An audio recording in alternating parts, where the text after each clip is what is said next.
A slew of new discovery items hath been disclosed earlier today by none other Special Prosecutor Hank the Tank Brennan to Team Karen Reed on, of course, what marks the third anniversary of the tragic unalivement of Officer John O'Keefe. Now, these items are pretty interesting. Some of them are recognizable from some of the previous motions we went over earlier this week. But what really struck me was this anonymous email that was received by the DA along with an anonymous voicemail. Hello, and welcome back to Alexasrewm, where we are not lawyers, we are not medical professionals, and we are not law enforcement. We are just people. People who have opinions about all things going on in the true crime community, including this tweet shared earlier today by one of our fan faves here on this channel, Dag Nabbit. Give him a follow if you are on Twitter X, who shared the new Commonwealth's notice of discovery. So now comes the Commonwealth in the above captioned matter and indicates that of this date, the following discovery and materials have been provided to the defendant through defense counsel. Now, obviously, what I'm wondering is, why haven't some of these items already been disclosed? Why is it that now in trial 2, after we've already done this rendezvous one time around, and it's been 3 effing years, why are some of these items only being disclosed now? And I'm curious to see how this is going to play out on Friday's hearing, which of course we are going to cover on this channel. So some of these items include a copy of inventory photographs from the MSP report number 86, I guess to help their case, proving they followed some sort of chain of custody. I'm curious to know what the inventory photographs include. Does it include some of John O'Keefe's clothing items, right? How they were stored. I know that they were laid out to dry at some point. That was testified by, I believe, Proctor and Bukwacki, that they laid them out on like meat packing paper to dry for 3 days or something crazy like that. So I'm wondering if that's included in those photographs. Copy of Sallyport video from the Canton Police Department, previously provided. Yes, but previously provided in the completely opposite direction of which we were supposed to view. And not only that, not only was that video inverted, but there was about 40 minutes of that video that was not existent. Copy of report by Colleen Crawford of previously provided Sallyport video from Canton PD. She is clearly going to be cross-examined. She is definitely going to have to account for the shenanigans that she was pulling in that motion we went over the other day. You would think they would be a little bit more meticulous about, I don't know, preserving certain evidence and making sure that you're following a chain of custody and protocol. Copy of main driveway side exterior, Sallyport video from Canton Police Department. So I'm assuming that has to do with Higgity Diggity making some kind of butt dial to either his butt buddy or Ken Berkowitz or maybe Chloe the dog. Who knows? Who knows? We will probably never know because one of his phones was destroyed on a military base and it was not taken into custody. So there's that. But at least we have video evidence to at least correlate and see whether or not that lines up with his timeline of events based on his previous testimony, which, spoiler alert, it likely does not. Anonymous email with attachments. 4 pages worth of attachments from who? Well, this anonymous email was apparently sent to the DA Meatball Morrissey, yesterday. From who and from what? What it says, who knows? A lot of people have been speculating about it. I think I've seen a couple say Steve Scanlon, because he was one of the early whistleblowers in this whole thing who went to the defense and ended up I don't know, like falling off the face of the earth since then. So who knows? But why, my question would be, would he come forward now? And why would he come forward to the DA?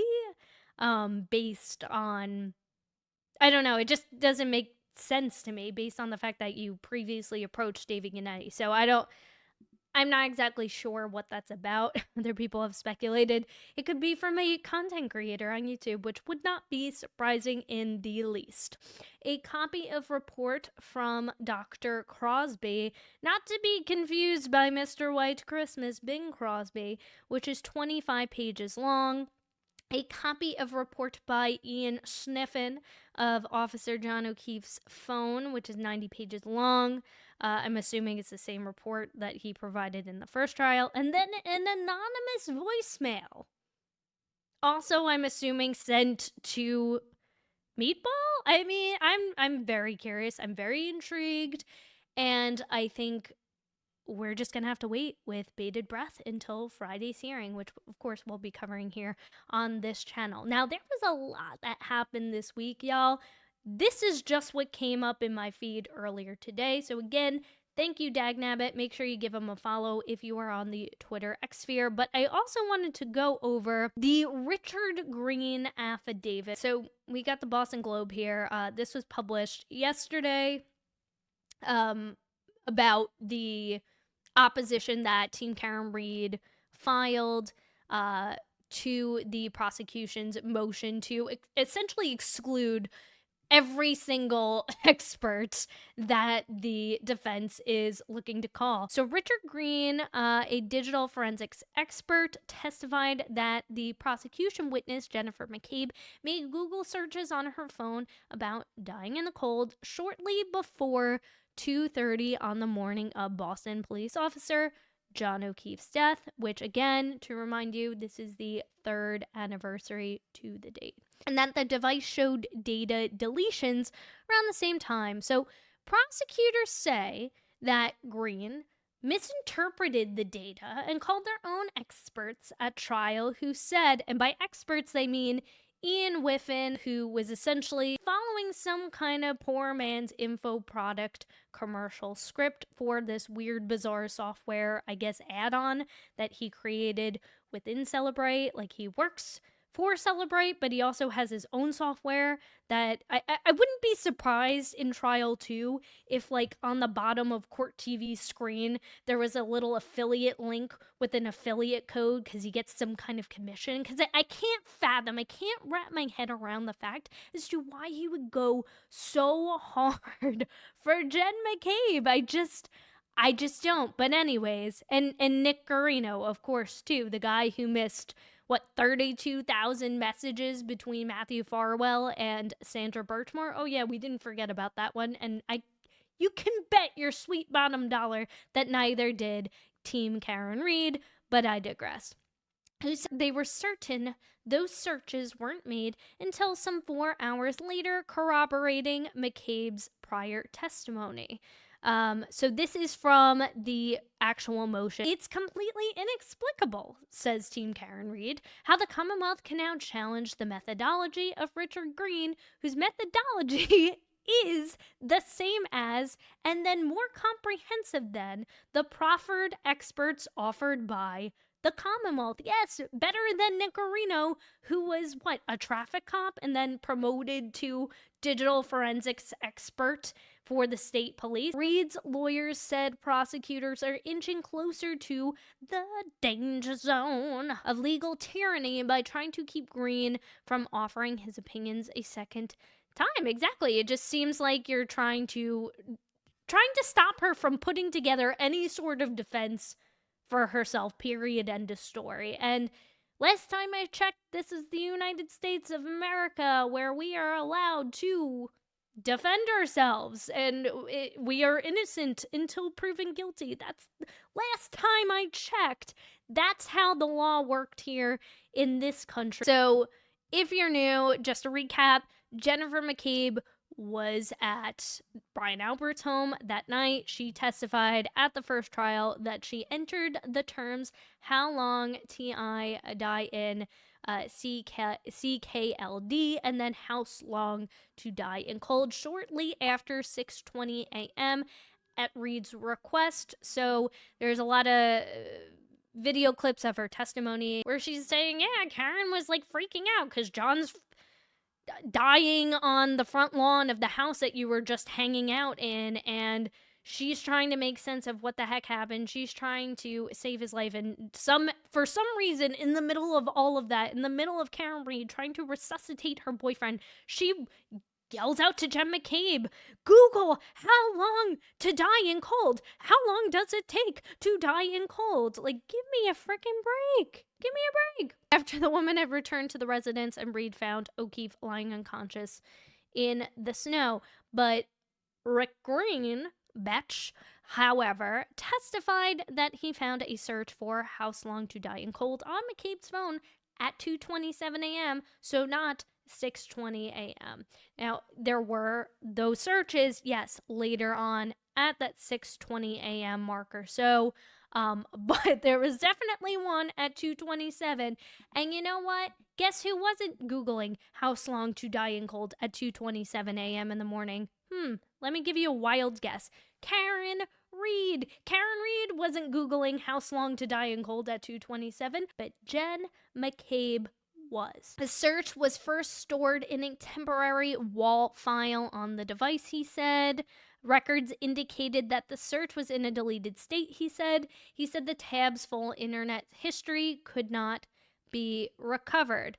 On cross-examination, so this is interesting, Green told prosecutor Adam Lally, who may very well become a witness in this upcoming trial. I just there's so much to explain, and I don't see how, at least in some sort of pre-trial hearing, Adam Lally doesn't get cross-examined. I just don't see a world where that doesn't happen, but let me know what you think.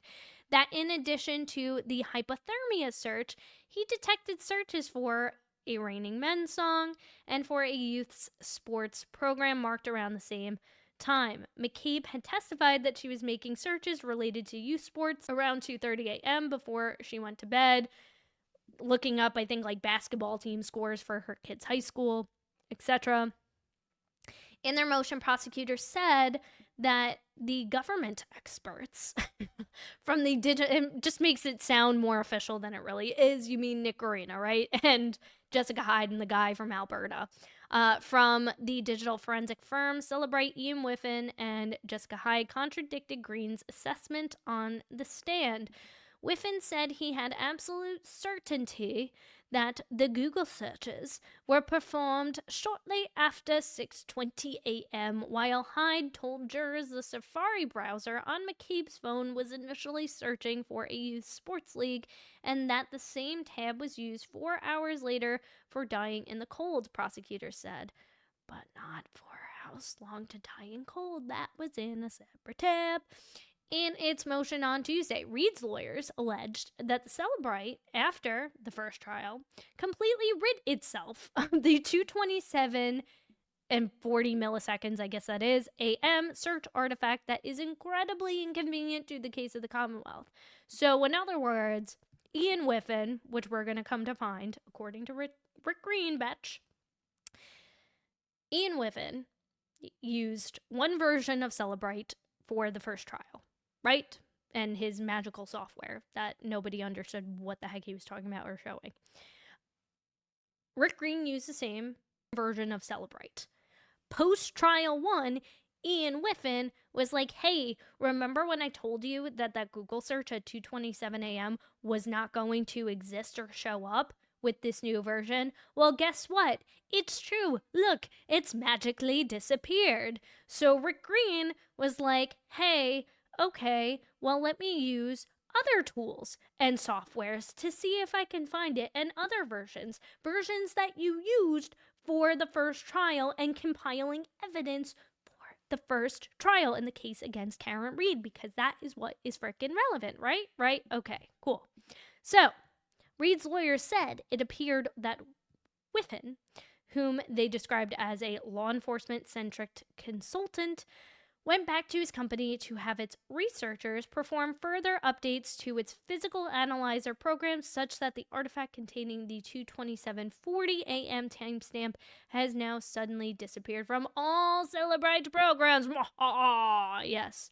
So a spokesperson said that the defense assertions were false. Like, oh, we didn't do that. It's just this was already something that we were working on, and that was being cooked up in the pipeline. We update our code regularly based on new research and updated understanding on how mobile phone data is stored. This case underscores the importance of validation. Ian is this is my favorite. Ian is world renowned for his decoding expertise. World renowned to who? None of us knew who the heck he was. I mean, not for nothing. I didn't know who any of these people were until they testified in the trial. But like, you're making it seem like, oh, he's like Steve Jobs. He's the Steve Jobs of Sallyport. Like, nobody knew who this guy was. He was just some random dude from Canada. Like, no offense to my Canadian viewers, but he was just some random guy from Canada who worked at Sallyport. Like, that was the way that they kind of presented him, at least the first time around. I didn't know I was in the presence of greatness. And we fully support and stand behind his scientific findings, because you don't want to get sued, which you probably will, honestly, if this is all true.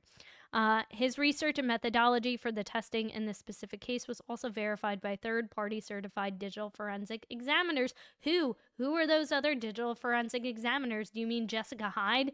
Do you mean Nick Guarino? Because we already know that we can't really rely on those two. So who are these other digital forensic examiners? Because Rick Green did his homework. Affidavit of Richard Green in support of the defendant's opposition to the Commonwealth's motion to exclude certain testimony of defense witness Richard Green. So he is the owner and president of United States Forensic LLC, a digital investigations and data forensics company that provides services to clients nationwide. I have more than 25 years of experience as a computer forensics technician and 18 years of experience conducting electronic data analyses and investigations, including analyzing computer data, cell phone data, cloud data, digital camera and DVR data, interesting, metadata, media, and audio and video analysis and enhancement technology. I have conducted thousands of investigations involving computer and thousands of investigations involving computer and cell phone forensics, data recovery, computer networking and maintenance, and audio and video enhancement.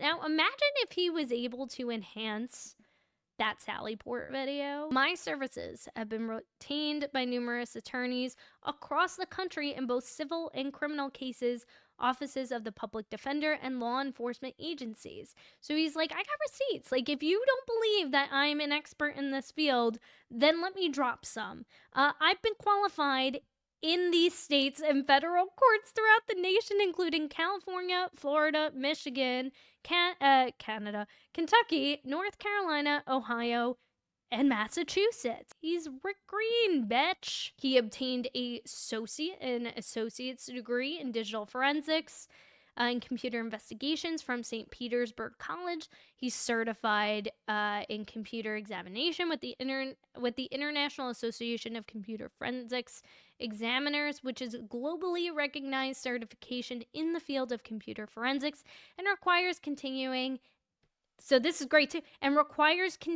education and recertification every 3 years. So he's not only saying, yes, I've been in the field for X amount of years and more than X amount of years for several decades, but I also have to get retrained and recertified every 3 years.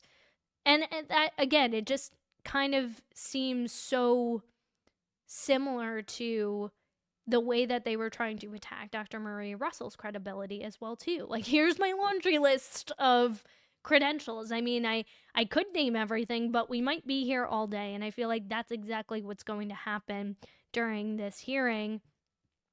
for Green. So here's some more of his trainings. These are all from just last year, which is crazy. This list, let's look at this footnote.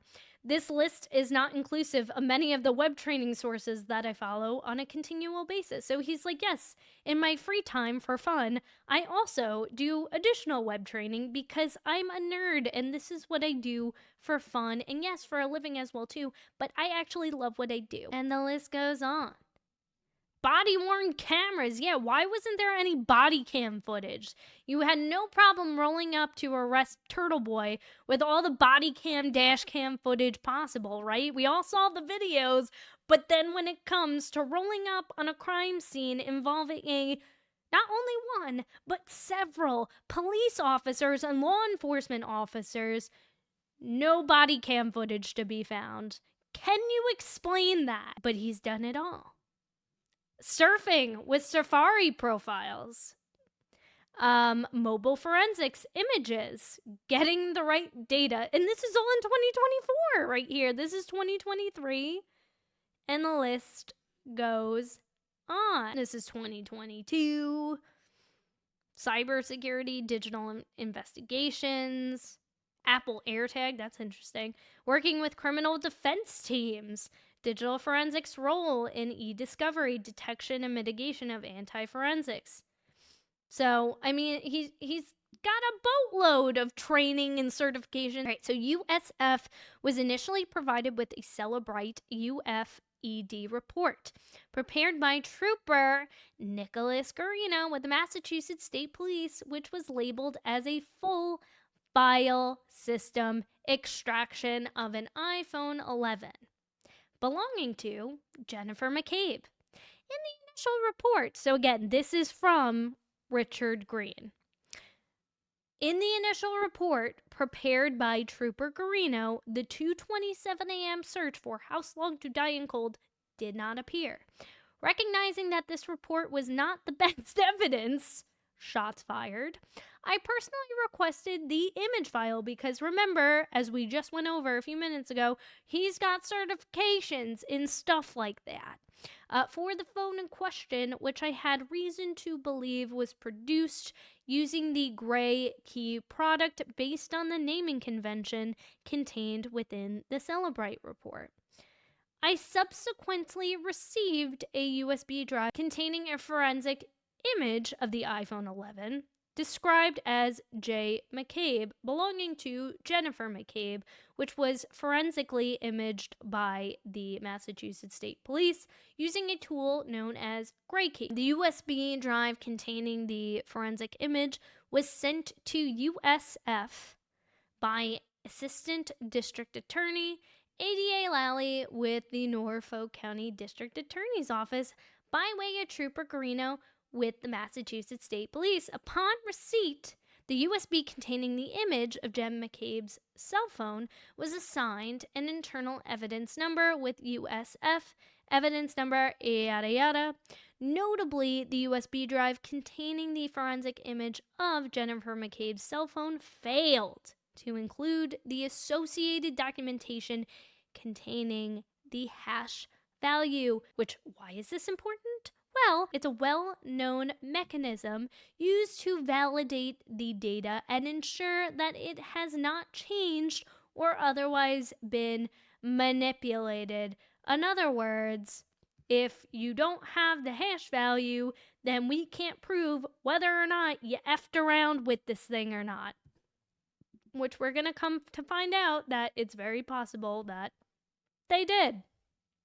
Because if they can do it with the Sallyport video, God knows what else they can do with other evidence. But I digress.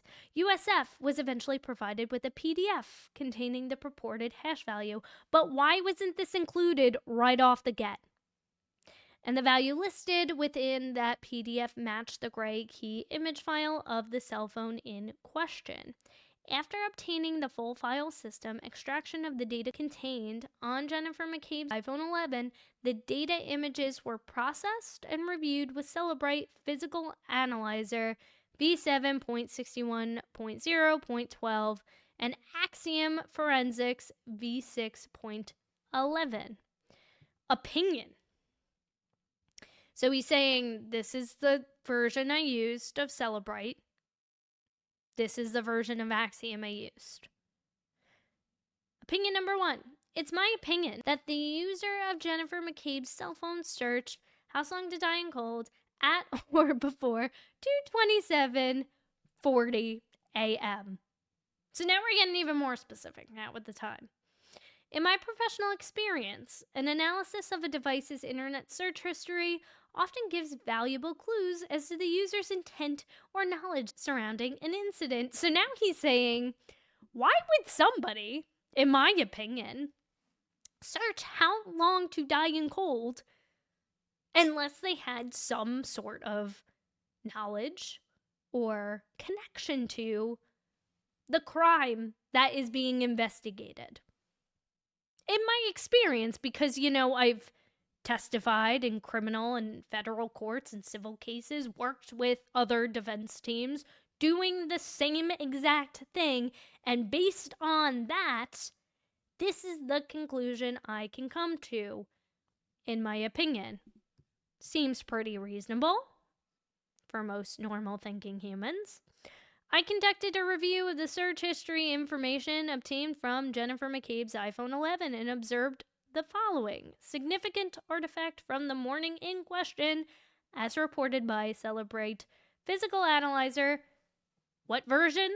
v7.61.0.12. And Axiom Forensics v6.11. Which were, as he notes, and as I assumed, were the most recent versions of the respective tools at the time I conducted my initial analysis. Exactly.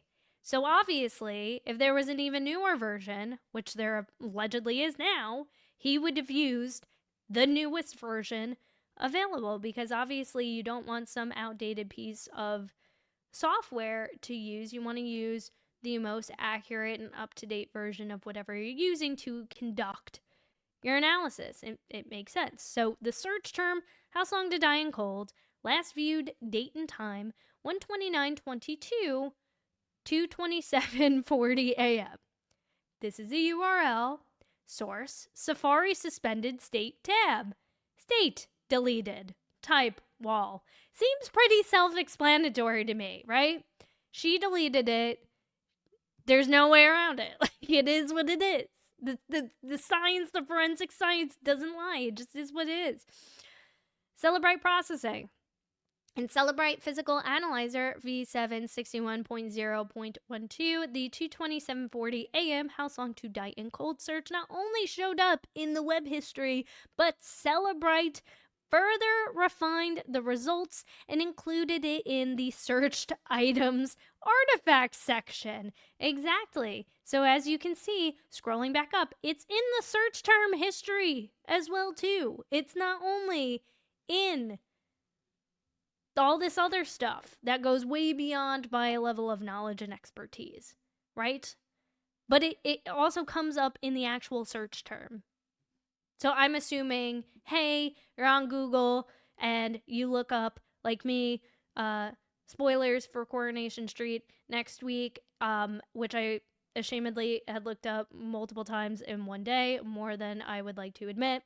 That will likely come up again in my Google search as a recommended one if I start typing in a similar phrase or start spelling out similar letters to a similar word. It's going to recommend that. That's how Google works, right?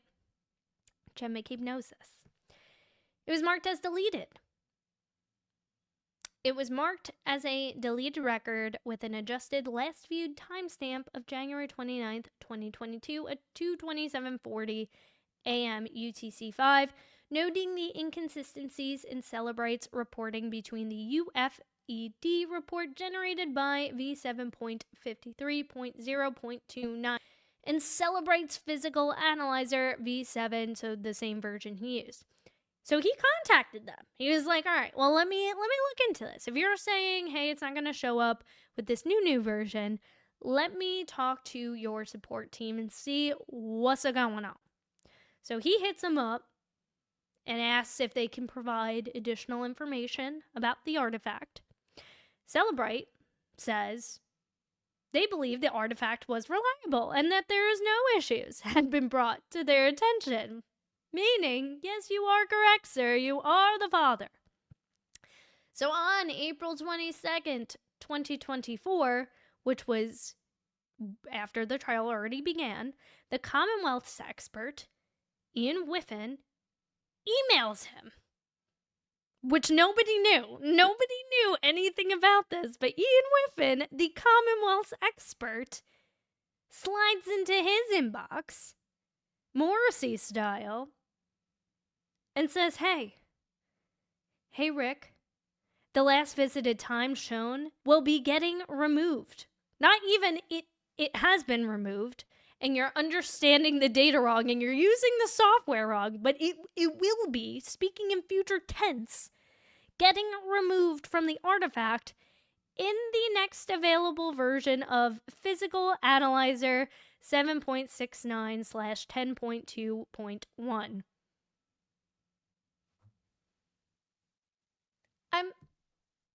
I have a lot of questions. Like, one, why are you talking to the defense's expert?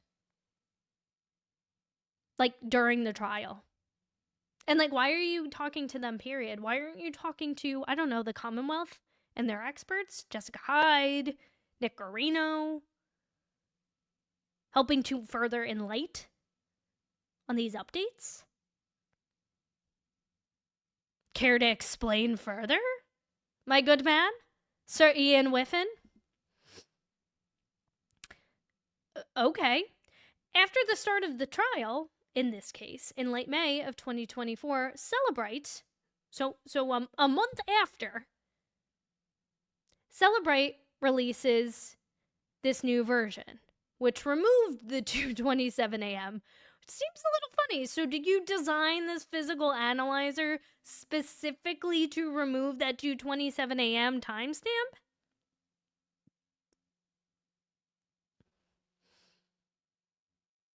Okay. Because that's kind of how it feels. It's a little bit about how that feels. But I don't know. Maybe he wanted to warn him because he was like, bro, don't mess up my commission. I get that affiliate commission. Court TV, they're going to post up my code at the bottom there. You can buy it for 10% off and try my newest software. Sallyport, shortly after, removes the 2:27 a.m. timestamp from its processing of the artifact. Notably, Sallyport is a company that markets itself as providing digital intelligence solutions for law enforcement and is used by over 6,900 public safety agencies and over 100 countries worldwide. Although I am aware that Sallyport recently changed its analyzer programs so that it no longer reports on the timestamp of this particular artifact, I have not misinterpreted the data because, no, you didn't, bro, because you used the same version that they all used initially, the latest version that was available to you before the timestamp was no longer able to have been retrieved. And why would that be something they would include in an update?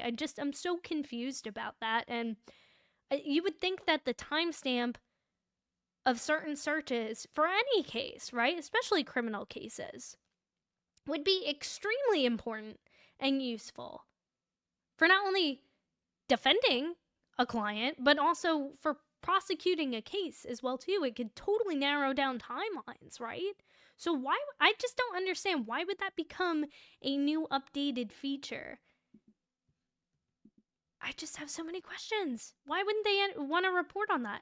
So he's like, yeah, it might not show up now, but it did before. So, like, what are you trying to say here, bro? Axiom processing. So, Axiom is an application product offered by Magnet Forensics, which is a competitor of Sallyport. Best practices in digital forensics require forensics examiners to review data and artifacts with more than one tool. Exactly.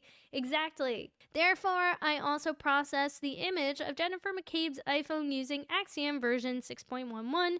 Axiom version 6.11 reports The 2:27 a.m. search artifact for How Long to Die in Cold with a last view time of 2:27:40 a.m. in the Safari suspended state tabs. Sorry, Jessica Hyde. Shortly thereafter, I contacted Magnet Forensics technical support. So he didn't even just contact Celebrate tech support, but he also contacted the tech support for Magnet Forensics, right? For Axiom, to see if there was additional information that could be provided regarding this artifact. So, like, did I miss anything? I was advised by tech support that 2:27:40 a.m. timestamp indicates the search would have occurred sometime at or before 2:27:40 a.m. So it's like, even if that's not 100% accurate, like to the actual millisecond of 2:27:40 a.m., anything on or before that is highly suspect, is highly suspicious, right? And there's a footnote here. We love footnotes, right? So I would also like to note that Trooper Nick Areno's report labeled NFK-can-MFP-CNFB.pdf specifically mentions that he also used the Axiom product to process the forensic image of Jennifer McCabe's iPhone. I personally tested the earlier version of Axiom, which would have been used in February 2022, and determined that the 2:27:40 a.m. version of How Long to Die in Cold search was reported by Axiom as having last viewed time of the same time, 2:27:40 a.m. Axiom has a similar feature to Celebrate with their creation of a portable case. This exculpatory information was never turned over to the defense. The sass. The sass! I love it. So, since my initial analysis, USF has upgraded to the more advanced Axiom Cyber Physical Analyzer V8.8.0.4277, which was released on December 17th, 2024. This version of Axiom continues to report the above artifact with an even more precise last viewed date and time of 1/29/22 at 2:27:40.465 a.m. to really just bring it all home. In the Safari suspended state tab marked as deleted.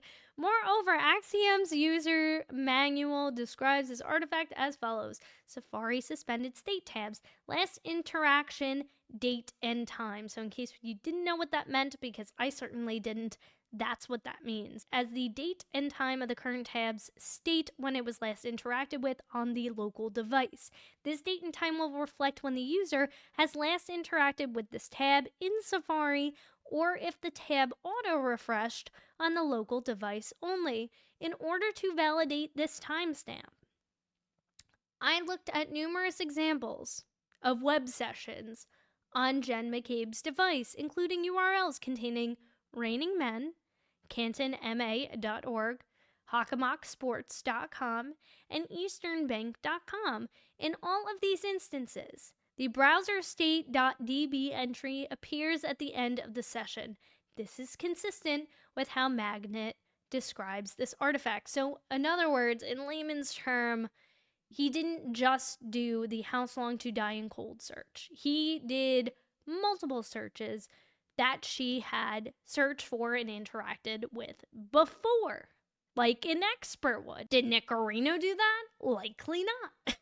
In order to confirm the accuracy of the search event as reported in Celebrate, Physical Analyzer v7.61.0.12, and consistently throughout multiple versions of Axiom, I then independently performed a low-level analysis of the artifact, which was located in the browser state.db-wall write-ahead file. Write-ahead files are temporary in nature and show the location where data is written before commitments to the main database are made. The particulars of this artifact are as follows. So this is what it looks like, right? Location, database record, raw time data, time converted to UTC, and then adjusted to local time. I use 3 additional forensic tools to conduct a low-level analysis of the artifact in question, including Belkasoft X, Sanderson Forensic Browser, and ArtEX2, a research-based program created by the Commonwealth's expert. So even used, this is my favorite part, even used. I hope you got a discount. I hope you got to use the Commonwealth's affiliate code, right? It saves 10% off on Ian Whiffin's, as Ian Whiffin's only user aside from him, on his program, ArtEX. 2, which only has approximately 600 users worldwide. Oh my gosh, I love that. Oh, I love the subtle shade. Oh, that makes me happy. That brightens my day. I love when people get sassy and just gently throw some shade. It just makes these things go way, way faster. So yes, the world-renowned Ian Whiffin, whose breakthrough technology software for digital forensics, ArtEX, only has 600 users worldwide. All 3 of these programs, I have more subscribers on this YouTube channel than Ian Whiffin has users on this allegedly breakthrough forensics tool. So all 3 of these programs show data consistent with the search for How Long to Die in Cold, with the last viewed time field of 2:27:40 a.m. Sorry, Ian. Being found on record 40:28. All times listed have been converted to Canton, Massachusetts local time, unless otherwise noted. Thus, I was able to independently verify using additional forensic tools that the last viewed item date, time, in fact, the search was accurate. In my opinion, based on a reasonable degree of scientific certainty, that the user of Jennifer McCabe's cell phone searched How Long to Die in Cold at or before 2:27:40 a.m. I have also consistently reported that the existence of 2 additional search artifacts found on the forensics image of Jennifer McCabe's iPhone would suggest that the user of Jennifer McCabe's iPhone 11 made 2 additional similar searches later that morning on January 29th, 2022. So he's saying, yes, she did make those additional searches after 6 a.m., but she also did at 2:27:40 a.m. Opinion number 2. It is my opinion, based on a reasonable degree of scientific certainty, that 2:27:40 a.m. search artifact for How Long to Die in Cold was deleted by either deliberate user interaction or manual post-imaging manipulation of the data by some unknown individual. Something don't smell right in the state of Denmark. It is uncontested that the 2:27:40 a.m. search artifact for How Long to Die in Cold, found in record 4028, is in a deleted state. Yes, yeah, period, end of story. I'm just going to kind of skip a little bit ahead just because it's, again, just kind of reiterating a little bit more of the same. There are several reasons why data may appear to be in a deleted state, which include a deliberate user interaction, an automated function of the operating system, a system, application, or operating system update, a malfunction of the operating system or hardware, or manually post-imaging manipulation of the data itself. Which, again, like they kind of tried to explain away in the first trial. Ian Whiffin was like, well, I mean, it can happen from time to time, right? Like, things can just get deleted based on the version of the software, yada, yada, trying to explain away in circles and distract with his infomercial. Which is all great and fun, but what we're going to find out is the only deleted search out of over 4,500 searches that were obtained on Jen McCabe's phone. So there's that. So why only one? Why just the one? I could see if there were several random searches deleted for the course of however long they expanded that search for. Like, was it over the course of 6 months, the entirety of her phone, since she's had it? I'd be curious to know that as well, too. Like, how big of a window of time are we looking at exactly? But only one. So A, manual post-imaging manipulation of the data. Typically, data collections have an associated hash value, which is unique to that set of data. The hash value is created using an algorithm and is a well-known mechanism used to validate the data and ensure that it has not changed or otherwise been manipulated. In this case, USF was originally supplied with a forensic image of Jennifer McCabe's cell phone, which was created with the tool known as Gray Key, which he talked about earlier in the affidavit. Adam Lally with the Norfolk County District Attorney's Office by way of Trooper Garino with the Massachusetts State Police. However, and remarkably, the associated documentation containing the hash value needed to validate the image wasn't provided with the initial USB drive containing the forensic image of Jen McCabe's cell phone. This was incredibly unusual. That was my question too, is like, this typically happen? The answer is no. In all of my years working as a forensic examiner, this is the first time I have ever received a forensic image of a phone without the corresponding hash value. And I almost wonder, like, are there any digital forensic examiners out there who happen to be watching this video? Can you concur? Can you attest to this? Or even any attorneys who are also watching too, who have worked closely with digital forensic examiners? Like, is this unusual to you as well too? Because I have a hunch that it is. I have a hunch it is. After personally insisting that the MSP provide the hash value associated with this data, USF was eventually provided with a PDF containing the purported hash value, and the value listed within the PDF matched the Gray Key image file of the cell phone in question. So after he begged and pleaded for this, like a lot of the discovery items the defense has had to claw their way into getting, he eventually got it. However, though, Sir Ian Whiffen acknowledges in his report the Sallyport program cannot validate the data because the value is unsigned. In other words, the Gray Key image of Jen McCabe's phone could have been manipulated, then rehashed after manipulation, and still show the same resulting hash value included in the PDF file. In other words, there's a whole lot of duckery going on. Typically, forensic examiners are provided with the raw image file and the associated hash value documentation together. Yeah, that would make sense. Like, just give me everything at once. After validating the hash value, I would then accept that the data has not been manipulated.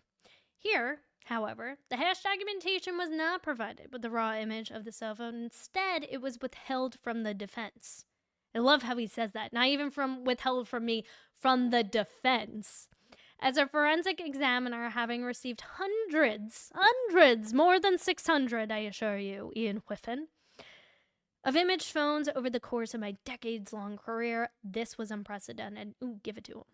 In addition to law enforcement's failure to initially provide the hash of documentation, so now he's also like, y'all just didn't give it to me. Associated with the raw image of Jen McCabe's phone, there were additional anomalies within the process data that are suggestive of manipulation, as reported by tools such as Sallyport and Axiom, because the software don't lie. It don't lie, but people do. People most certainly do. This hearing is going to be redonk. These anomalies, discussed in further detail below, ooh, I can't wait, along with other anomalies in this case, include law enforcement's failure to properly document the chain of custody of items of evidence, inconsistencies in official reports and testimony regarding the collection of evidence, law enforcement's failure to properly photograph and document the evidence, and the destruction of other crucial electronic data are all suggestive of post-imaging manipulation. So he's under the impression, it's what I'm gathering, that somebody ducked around with this. It's like, it's not even just a matter of you not handing stuff over. When you do hand it over, it's half right. Or it's completely wrong. Completely missing stuff. Non-existent. And then we're all gaslit into believing that this is just how it is. And I'm telling you, this is why people are so invested in this case, because people are sick and tired of law enforcement and of the government lying to us. We are sick and tired of y'all lying to us. Malfunction of the operating system or hardware. My experience, iPhone hardware and the iOS operating system are very reliable. Well, that's good to know. In this case, there is no data or evidence to suggest that a malfunction of the operating system or hardware caused the deleted record. I almost wonder, too, if it'd be worth it for them to get an Apple genius to come on the stand as well, too. I mean, like, I feel like you really don't need to, but, like, just to kind of give, like, another little punch. Stacking as many experts, I know it costs a lot of money, obviously, but just to further home in the point, it's like, now you've heard it from multiple different people that this is not possible. Like, this is what happened. Do you believe me now? The choice is yours. System application or operating system update. The structure of databases can change from version to version. The iOS system or associated applications. Upon analyzing Jen McCabe's phone, I was able to determine that iOS on this device was updated to version 15.2.1. Just days before Officer John O'Keefe was unalived. So it wouldn't have been the cause of deletion. So he's literally going through the checklist, and I hope they do this too during direct examination when he's on the stand, because they're gonna let him in. There's no way that Canoni's not gonna let him testify again. That'd be stupid. Same thing like Dr. Marie Slade the Day Russell. Automated function of the operating system. The artifact in question is found in a write-ahead log, so that's the wall file. The data is written to the temporary wall file in order to aid and speed ensure data integrity. You can think of this as the database being a series of Excel spreadsheets where the data is structured into fields, rows, and columns, and the wall file as a notepad text document where you are quickly adding data that you intend to eventually write into the Excel spreadsheets. The mechanism for writing the data from a temporary wall file to the associated database is called a checkpoint.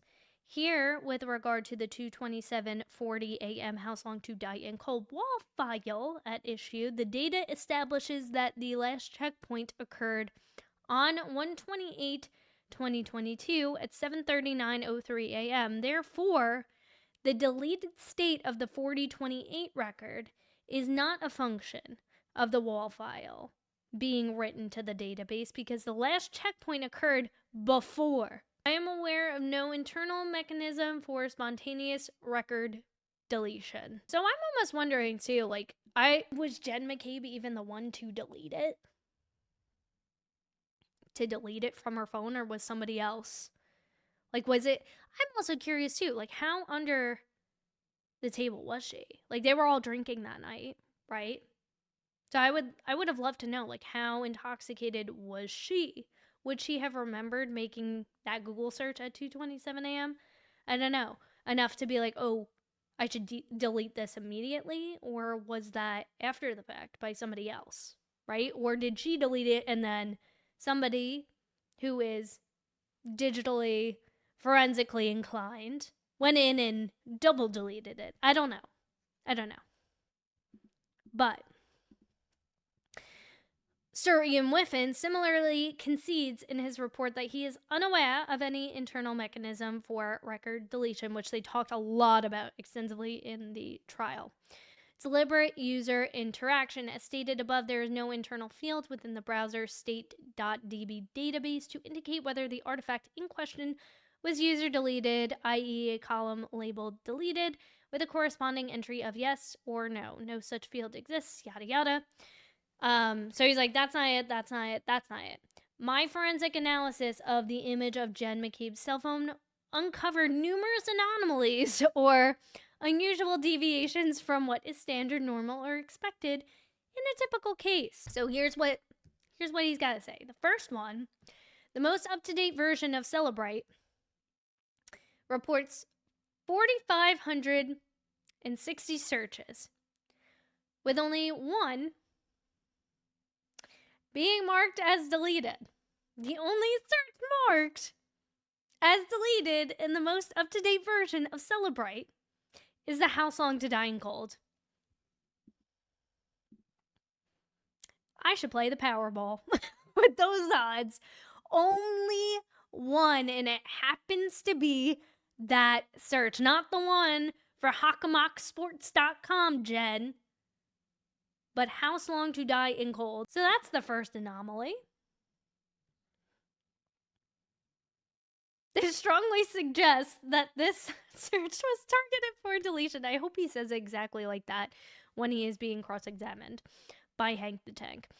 Anomaly 2, the tab ID for record 4028 is all of it gibberish. This number is unique to the tab in question and would have been used for all URL history in that specific tab within this particular database. The Commonwealth has claimed that the actual website being visited during this period was hockamocksports.com. However, the tab ID recorded at 2:27:36 a.m. associated with the hockamocksports.com web activity has a different tab ID number, specifically C blah blah blah blah blah blah blah. More gibberish. So not even remotely close. Not even remotely close to the tab ID for the record for How Long to Die in Cold. Not even. It doesn't even start with an A. This couldn't be further from being the same exact tab ID.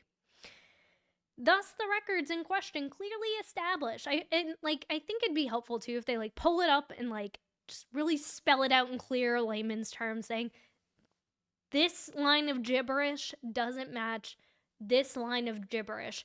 Therefore, it is not the same search. It's not. Period. End of story. None of the characters are the same. Not even remotely close. Thus, the records in question clearly establish that the hockamocksports.com activity was conducted in a completely different tab than the search for How Long to Die in Cold, which also showed activity at 2:27 just seconds later. So it's not only was this not at the same time, because we have the timestamps. Sorry, Sir Ian. But it was opened in a completely different tab. So there's that. Anomaly 3, the Commonwealth's experts, Miss Hyde and Mr. Sir Ian Whiffen, opine that the 4028 record with the 2:27:40 a.m. timestamp initially would not have been associated with the How Long to Die in Cold search. I have examined the multiple writes of the 4028 record contained within the browser state.db wall file, and in all instances, the URL containing the How Long to Die in Cold was present. I see no evidence of the 4028 record containing a different or blank for that field. Anomaly 4. I think A and B, the first two anomalies are even enough for me if I was a member of the jury, but okay. This is just icing on the cake. The cherry on top of the sundae, the Jim McCabe sundae. The raisins and the meatballs. The search artifacts associated with How Long to Die in Cold 2:27:40, How Long to Die in Sicked 6:23:51 a.m. and How Long to Die in Cold 6:24. So then she did it again at 6:24. Are all missing information that would be expected in the history.db file, which Mr. Sir Ian Whiffen opines that the load was likely never successful as it was never populated in the history.db database. But why, Sir Ian, why? When all of these other searches do. However, the Google suggestion artifact for how long to digest food, see, I love how he's okay, so I tested this on a totally different, unrelated search, appears at 6:23:49 a.m. along with a picture. This indicates that the cell phone in question had internet connectivity at the time of 6:24 a.m. search and contradicts Sir Ian Whiffen's speculative suggestion that the load did not complete. So in other words, she wasn't hooked up to Wi-Fi or cell phone data, and that's why it didn't completely load and why the history didn't, in the history.db database didn't load up. So he's well, no, it did. She was connected. I'm also curious about this. So how long to digest food? If was that search made the same day? And if so, did John O'Keefe, I imagine he ate at some point during the day, but did he eat anything? I wonder too, at Brian Albert's house. I would have been curious. Was anybody, when they were examining him, right? Was there any, like, undigested food that was found in there, and, like, how long? Because I feel like that's something that nobody talks about either, and I would be curious because depending on the fact that she's also Googling this is also curious to me, right? 6. The Knowledge C information for How Long to Die in Cold search appears to be out of order.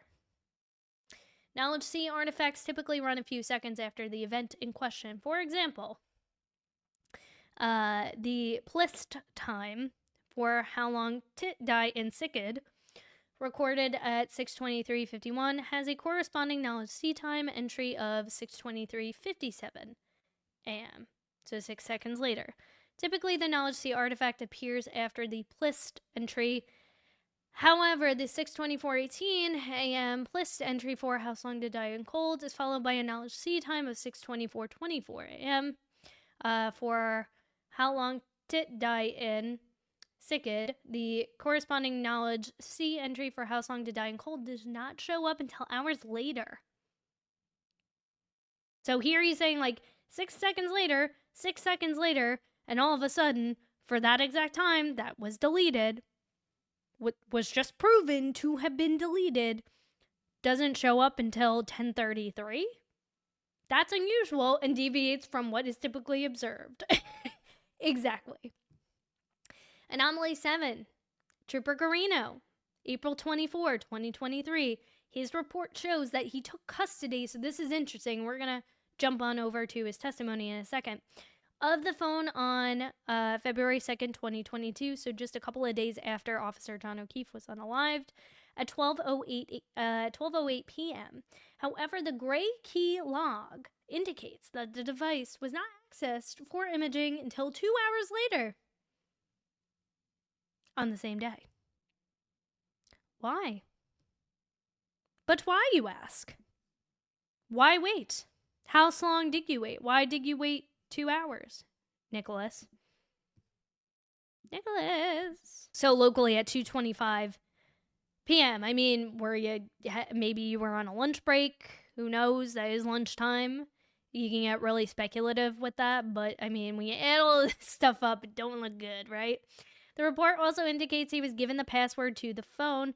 Nowhere within the report does it explain the time delay receiving the device and imaging the device. So that's just another pin. There's so many missing things from reports. That would be a little itty bitty detail. Like, if you don't want things to look sus, if you just wrote, hey, I went on lunch, but who goes on lunch for 2 hours, right? I went on lunch. I had to do this other thing first that I was working on. Then I worked on this. Like, even just something as simple as that would be believable enough, but no mention of it is a little weird, but okay. It is my opinion, based on a reasonable degree of scientific certainty, that 2:27:40 a.m. search artifact for How Long to Die in Cold was deleted either by deliberate user interaction or manual post-imaging manipulation of the data by some unknown individual. Because if Serene Whiffen can speculate on things, well, so can Rick Green, bitch. The methodology I used to evaluate the 2:27:40 a.m. search artifact for How Long to Die in Cold, as described in this affidavit, is generally accepted in the digital forensics scientific community and is consistent with the applicable National Institute of Standards and Technology guidelines, as shown in Digital Investigations Techniques, a NIST. Ooh, that's fun. There's a PLIST and a NIST. Scientific Foundation Review 2022, and is attached as Exhibit B. Signed and sworn by yours truly. It's Rick Green, batch! And this was signed and dated on the 27th. So just a quick shout out again to the Twitter accounts that make all of this information gathering super easy. Thank you, Karen Reed Updates, at Karen Reed is Innocent. Give them a follow for all the latest and greatest in court filings.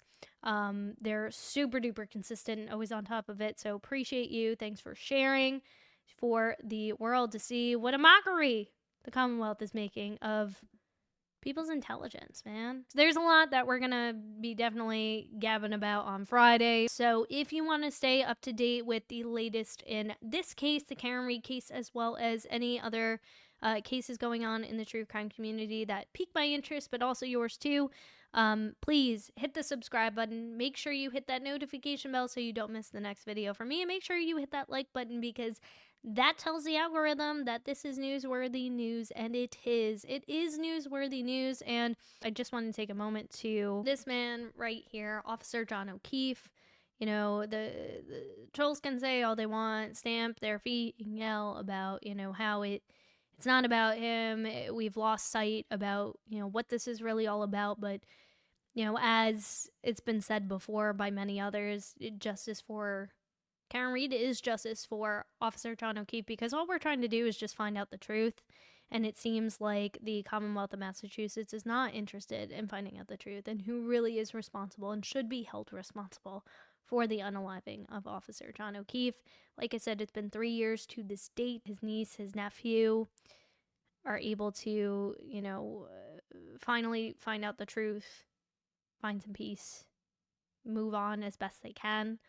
God knows they've been through so much tragedy in their life, and you know, everybody can just come out of this thing learning something. But this is who this is all about. This is why we create these videos. This is why so many people are dedicated to seeking out the truth and supporting, you know, Karen Read's defense, because we just want to know what happened. We want to know to the best of our ability, and we want those who are responsible to be brought to justice, because that is what justice for Officer John O'Keefe is. And with that being said, I will see you guys in the next video.